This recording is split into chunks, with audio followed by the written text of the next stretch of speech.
As a quick precursor to this episode, I would love to invite you to attend the autumn edition of my in-person event, Dare Greatly in the Coaching Arena, which will be held on Friday the 8th of November in Barnes, southwest London. It's a 5-minute walk from Barnes Station, and there's also a free car parking place on site. So it's the best of both worlds. We will be preparing and planning for your best ever 2025, and you will leave with that vision and strategy for your next 12 months with a newfound sense of connection and focus. We will be harvesting your present and planting the seeds for a profitable and joyful 2025, allowing your business goals to bloom with ease. I'm very excited to be bringing the warmth of the season and all of those beautiful colours and everything we can learn from shedding what no longer serves us and preparing for spring. Embrace the seasons of change and join me on 8th of November to Dare Greatly in the Coaching Arena. Do not worry if you don't know anyone. I will ensure that you feel welcome from the moment you arrive until the moment you leave. I cannot wait to see you there, and grab the link now in the show notes. Hello and welcome to Women in the Coaching Arena podcast. I'm so glad you're here. I'm Lott, a business mentor and ICF accredited coach, and I help coaches to build brilliant businesses. I know that when you prepare to enter the arena, there is fear, self-doubt, comparison, anxiety, uncertainty, shame.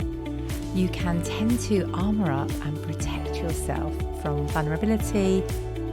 In this podcast, I'll be sharing honest, not hype, practical and emotional tools to support you to make the difference that you're here for. Dare greatly, you belong in this arena. Welcome to the 27th episode of Women in the Coaching Arena. I'm so glad you are here. Today we are delving into a topic that's been circulating in the coaching industry since around 2019, 2020.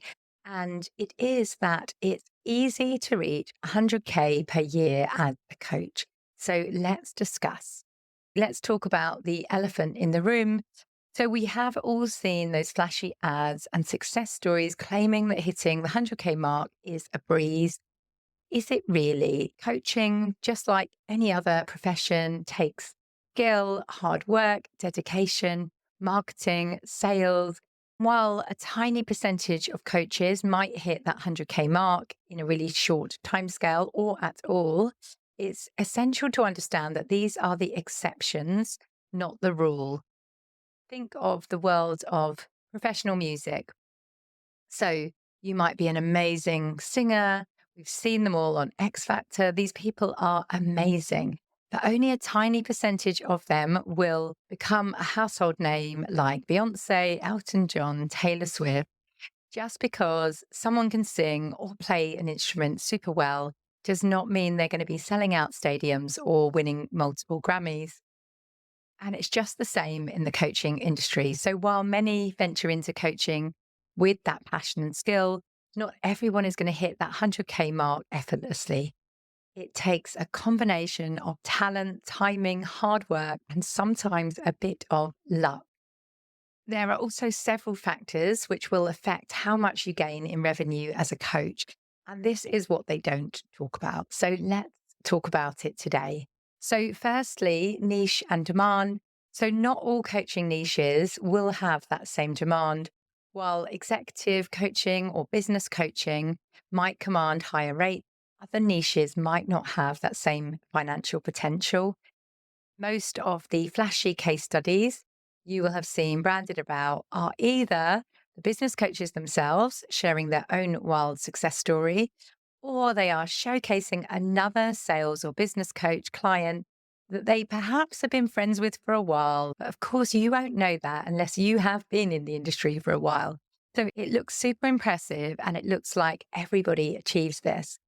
And this is why I work tirelessly to share real, honest case studies of genuine qualified coaches doing real coaching.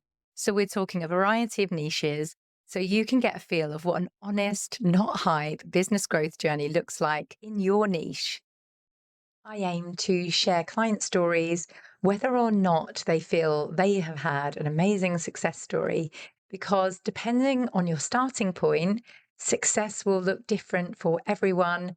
So even if you have gained your first ever paying client, now that is a huge win. If you were completely petrified to market, completely petrified to charge for coaching, that will inspire people who also feel like, I just want to get my first paying client.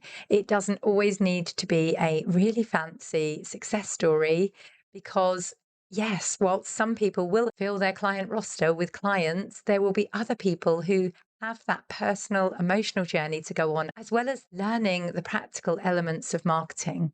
I want to show real professional coaches across that wide range of niches, rather than you see the adverts and compare yourself to the fact that this business coach is raking in seven figures and you think you should be able to do the same, and you're doing career coaching or something in a completely different industry. You just cannot compare those things.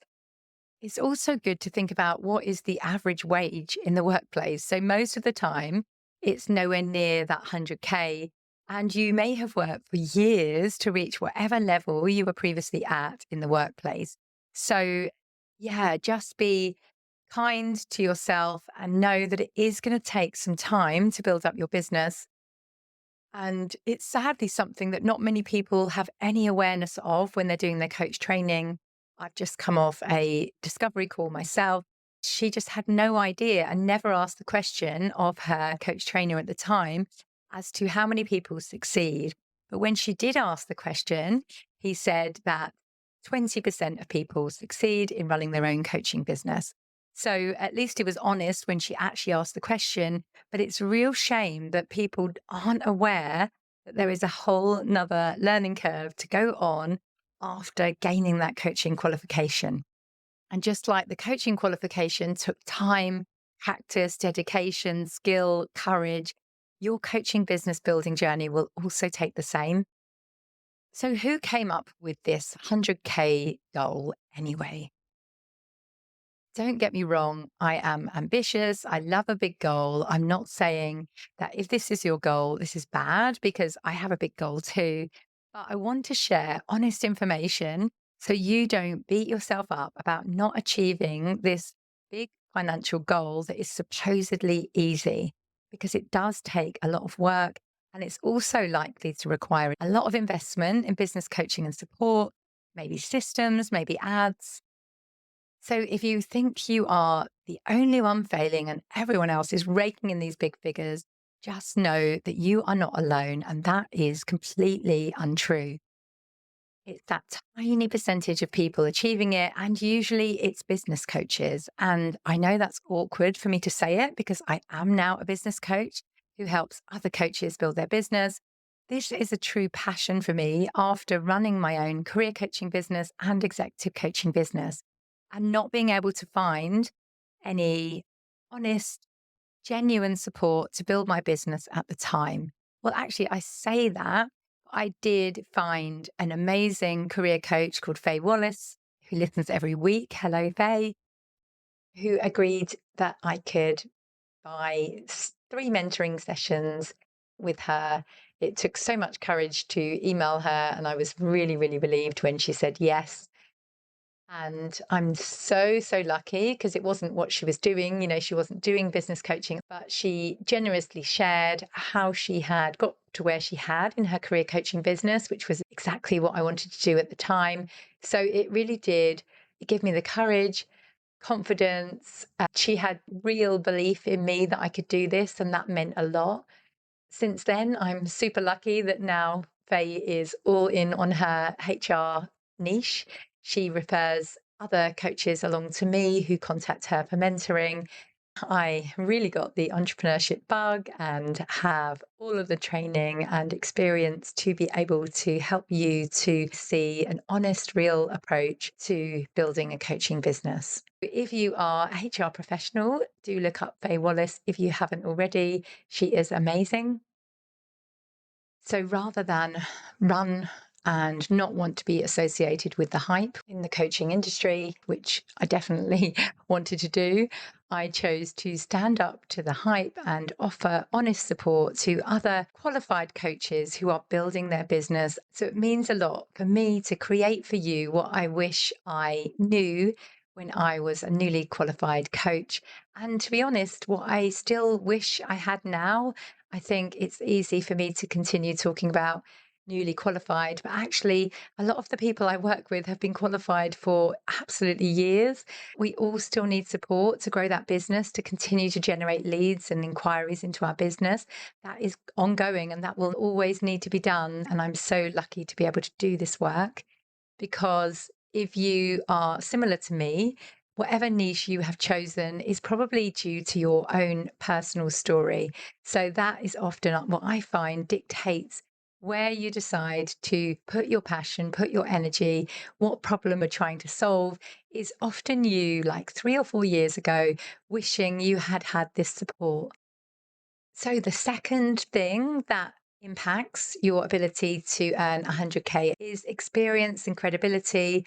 So new coaches often need more time to build their reputation, gather testimonials, case studies, refine their coaching offer, niche, build up an audience, because it's easy to look at what someone else is charging or what services they're offering, but often they're in a completely different business phase to you. What you can do is sell one-to-one coaching or higher ticket services because that will really help you to sustain your business and learn how to create an offer that gives you that personal touch. Your service is hugely valuable, and this period in your business is such a valuable period, especially when the online market is full of online courses, and you can stand out by giving that personal support. Our third point is marketing and outreach. So, a significant part of a coach's income is determined by their ability to market themselves effectively and reach that target audience. It has very little to do with their own coaching ability. So, more coach training will not help. When you are qualified, the next thing you need to do is learn marketing so you can get real paying clients, and they will be the best on the job learning for your further development as you do progress as a coach. And as yes, you do want to do more coach training, but you will have real impact and real paying clients to work with. Our fourth point, which impacts on this 100K, is your identity. So it's not just about being the best at marketing and being the best at coaching. It's also about your self belief, confidence, money mindset, your entire identity.